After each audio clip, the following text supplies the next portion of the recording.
Hello, everyone. What's up? Welcome to the Skiba News Nation live little hangout here. We're going to watch a Katt Williams video, so stick around for that. We'll let everybody have some time to join. What's up, Jeremiah? How you doing? I'm doing good. How are you doing? Doing all right. We're dealing with some, little flu stuff here in our household right now, but it's all right. We're on the up and up. But other than that, man, just hanging in there for 2024. It's going to be a crazy year. A lot of different things happening this year and things that have happened already. One of the most talked about things, of course, is this Katt Williams video. But Jeremiah, what do you think about the Nephilim alien people that the rumors are going around that were spotted recently? Well, when we were watching that video, I was like, those are way too many cop cars because they tried to say that it was kids with sticks and fighting or something like that, and I was like, that doesn't really make sense. Like it was like a whole road full of cop cars, and I was like, this looks like like the Blues Brothers, like a filming set, like they're filming something in Miami. Isn't that where it was, Miami or Tampa Yeah, or yeah, in somewhere in Florida. Florida?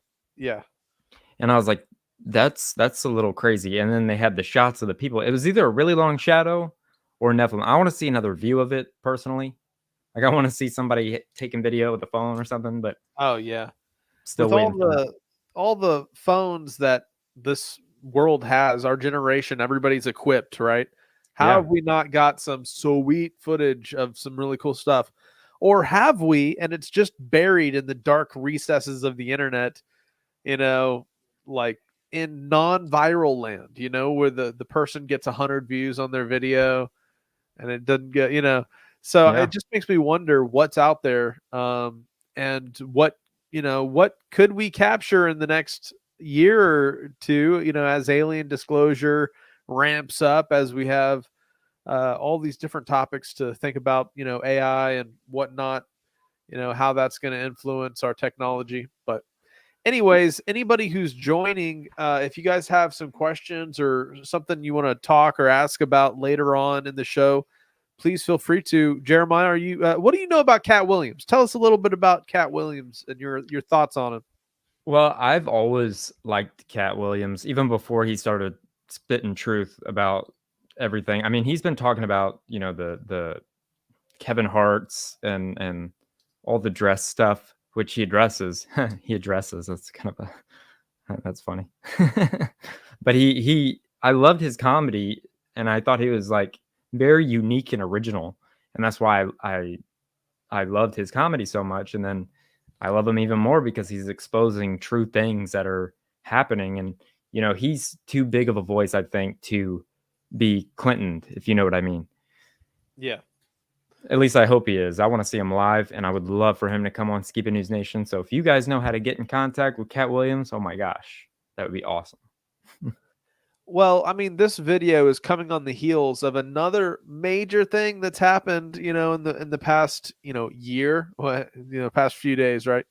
And Mhm. so what that would be is the Jeffrey Epstein kind of client list, like the people that have actually visited and interacted with Epstein. That was released with some pretty notorious, famous people names, and so this coinciding with this Katt Williams video is really interesting with the Epstein kind of stir up that's happening. And that all is kind of tied together with even current events in terms of the war in Israel, because there's been other information coming out that's been pointing at Epstein as a Mossad intelligence agent, Mhm. somebody who was seeking to get dirt on rich political and public opinion type figures that had sway, and getting dirt on people is how you're controlled. I mean, it's a pretty simple system if you think about it. If you can get It's like the leverage on mafia. somebody. It's definitely like the mafia. Like you have dirt on them, so they have to pay up. You know what I mean? Yeah, absolutely. And so that's how this is all tied together, guys, and I hope you enjoy. So you ready to watch that video? I'm ready. All right, let's check out this Katt Williams expose. I guess all the Illuminati are going to be like, he's not Katt Williams, he's Rat Williams. The one who's sold out the pedophile elite. All right, let's check this out. A classic comedy. And this comedy involves a... I've not been funded. They pay you to not talk about things they don't want you to talk about. They tell you that themselves. Katt Williams was recently a part of one of the most controversial interviews of the year when he was featured in an episode of the podcast series Club Shay Shay with its host Shannon Sharp. And brace yourselves because there is a lot to unpack in this interview, as Katt Williams did not hold back not one bit and was quick to expose everyone who was ever spoken down on him. Not only does he expose fellow comedians for lying on his name, but even goes as far as to call out big-name celebrities such as Kevin Hart and Ludacris for being a part of the Illuminati. You know what the #1 job of somebody that sold their soul in Hollywood is? What? Is to act like it didn't happen. Chris Tucker even caught a stray during the interview when Katt Williams said that he was no longer the same Chris Tucker we all knew, but rather the Epstein version of himself. The Chris Tucker that we got now is Epstein Him Island. saying stuff like that, Chris you hear me, Tucker. Jeremiah? Not Him saying Smokey. stuff like that makes me think. But these aren't the only things he pause said, so keep watching as we'll be breaking this all down for you. Yeah, so when he mentioned the Tucker, Yeah. you know, the way that he was like, yeah, he's been replaced. I don't know. Part of me is suspicious of things like that. I'm sure in the history of media, there could have been doppelgangers that they tried to milk somebody's identity for more than it was, you know.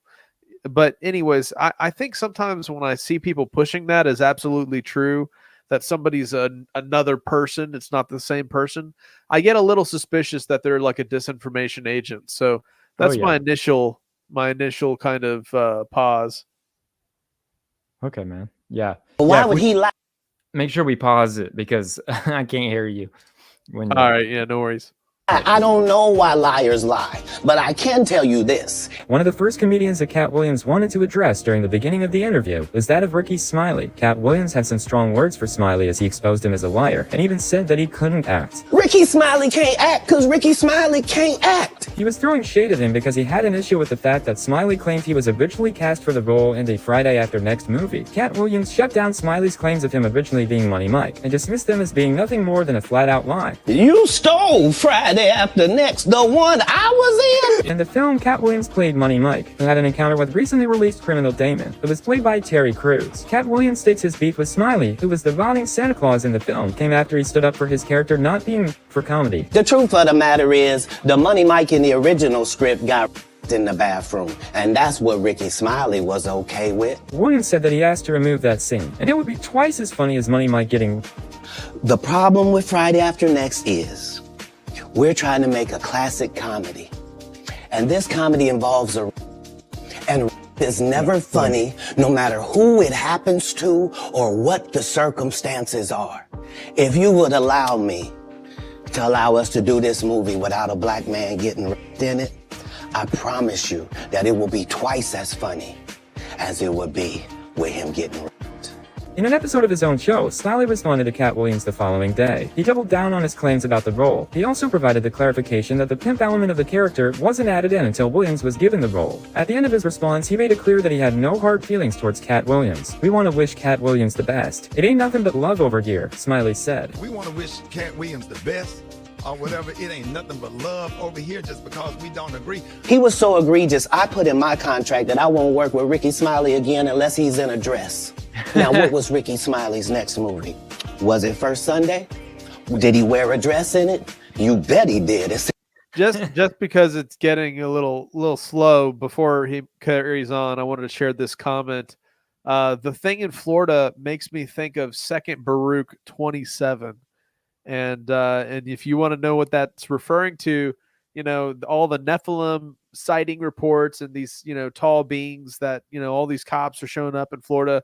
Well, check this out. This is the verse. It says, "And in the 6th part, earthquakes and terrors wanting, and in the 8th part, a multitude of specters and attacks of the Shadim demons." So this person, Tyler, is saying that, you know, what we're seeing in Florida reminds him of some of those demonic attacks prophesied in Baruch. Wow. Anyway, my back to contract. Katt While Williams. Katt Williams was on the topic of exposing liars such as Ricky Smiley, he went ahead and labeled Cedric the Entertainer for being a liar as well. Nobody knows why liars lie. And that's why I had to come on the program. Cedric did the same thing. He told Shannon that when he hosted Cedric on his podcast and asked him whether or not he had stolen his joke years back, he lied to him by saying it didn't line up. Katt Williams has claimed that Cedric copied a bit that he used during a 1998 appearance on BET's stand-up comedy series, Comic View. Katt Williams accused the barbershop actor of performing the alleged stolen joke in the 2000 film, the original Kings of Comedy. Yeah, comic still jokes. I know watching Owen Benjamin over the years. Oh yeah, you Dave see Chappelle stole his joke. Man, yeah, Chappelle stole his jokes. I mean, there's a lot of people who rip off Owen. You can tell in a lot of their media. Just Oh the yeah, lingo. and I'll show both clips here in a second, and it's crazy because he lies about it. He blatantly lies about it. I mean, you can't deny that they're the same thing. Nice.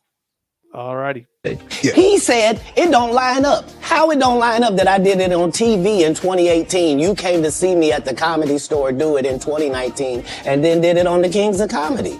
Like, what doesn't line up? Katt Williams accuses Cedric of performing his joke verbatim on Kings of Comedy, and that he only changed the word car with spaceship. Katt Williams claimed that Cedric and his longtime friend, comedian and TV host Steve Harvey, had already apologized for the alleged stolen joke. He said that he had given him a pass for over a decade, but it was only until he denied stealing the joke in 2022 when he decided to speak out about it. Cedric, for his part, told Sharp in 2022 that Williams' accusation was ridiculous and some internet.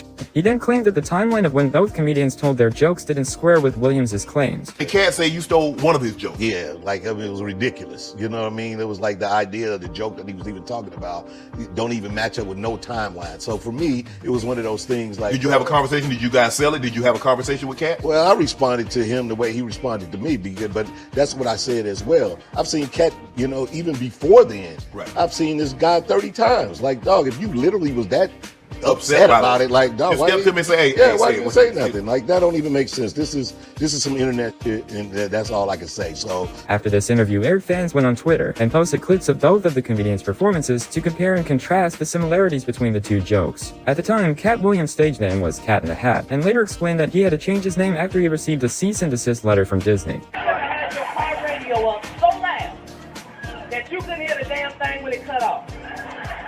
It looked like this. You flossing in a 6-shift convertible.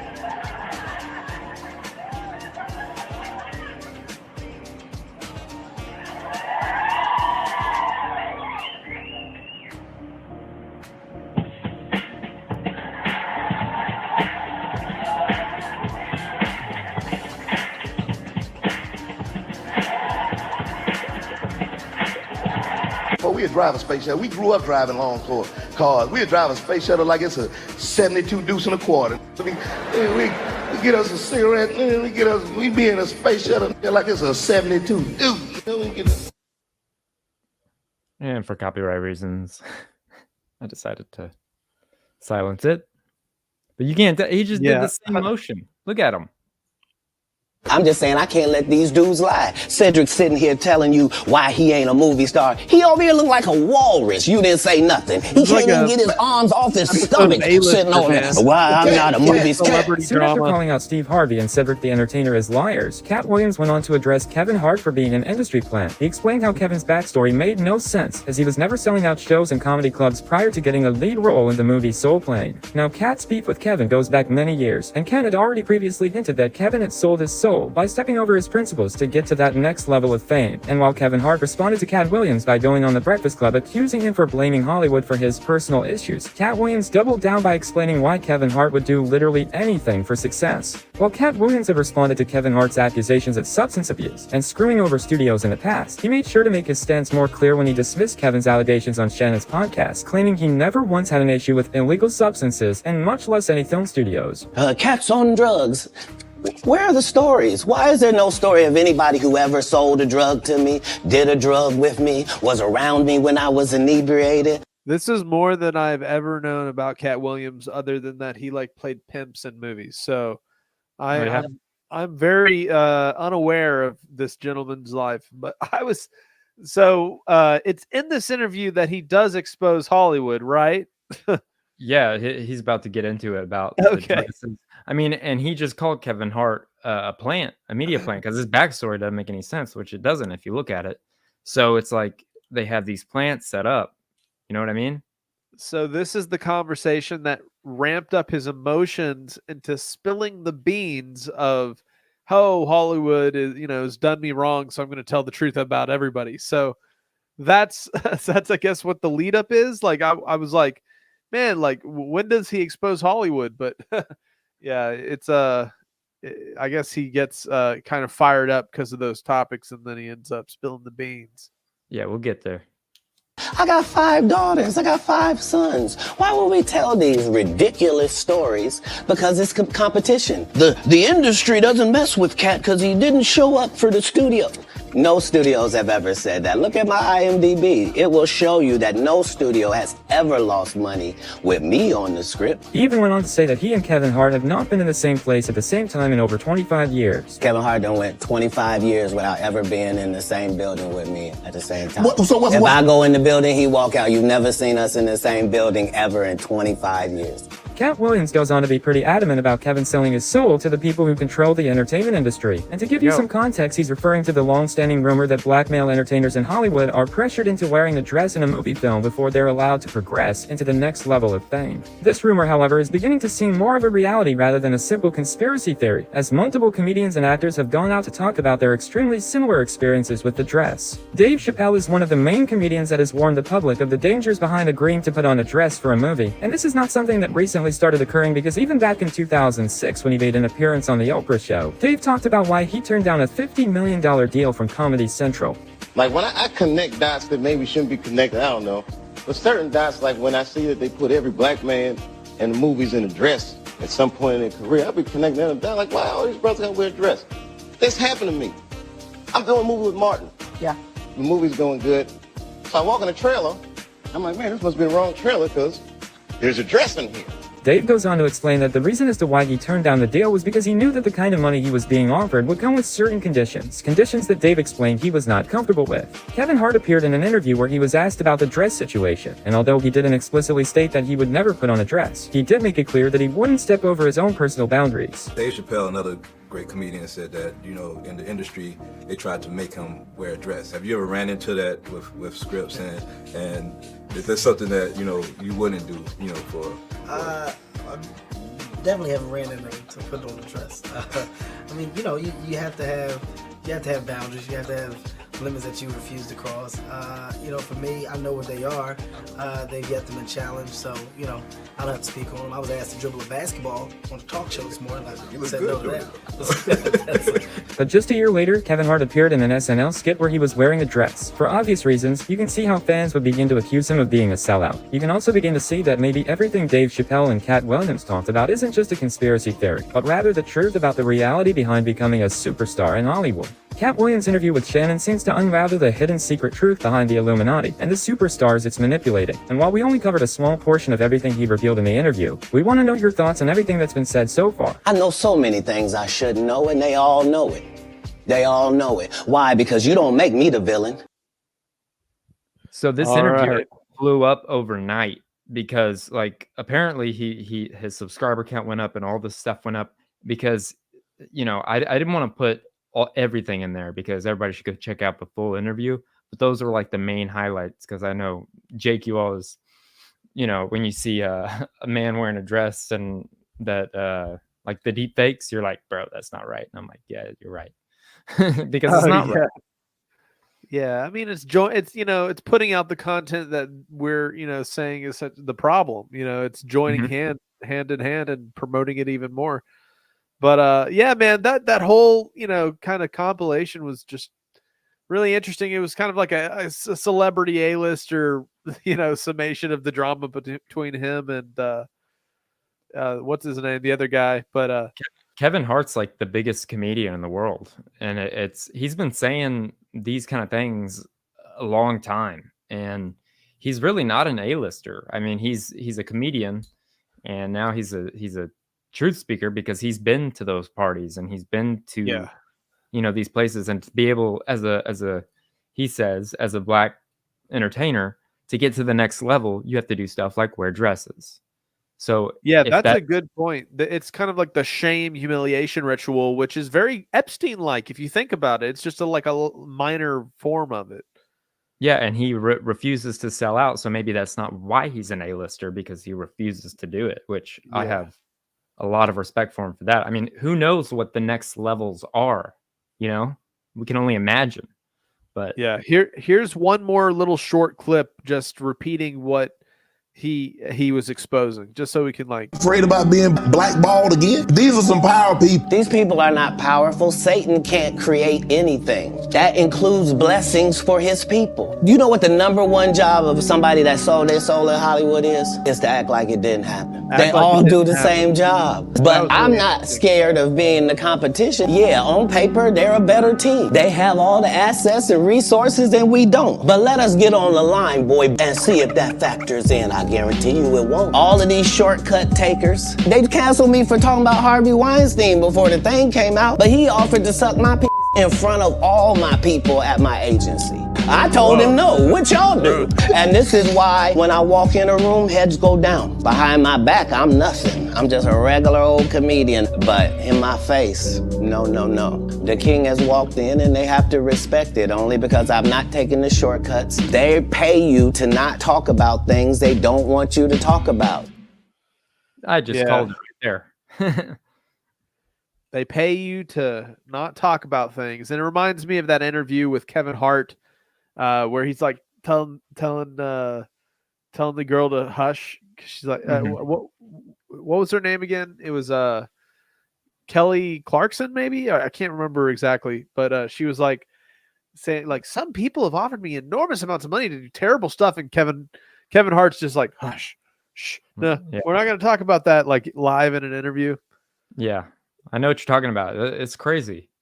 It's crazy because if they start to speak about it, then people will start looking into it. And then once they start looking into it, they find out that a lot of it's true, and it goes deeper and deeper and deeper down the rabbit hole. Like me and my girlfriend, we started going down the moon landing hoax last night, and she gets fired up every time because she's a science teacher, and she's like, "This doesn't make any sense."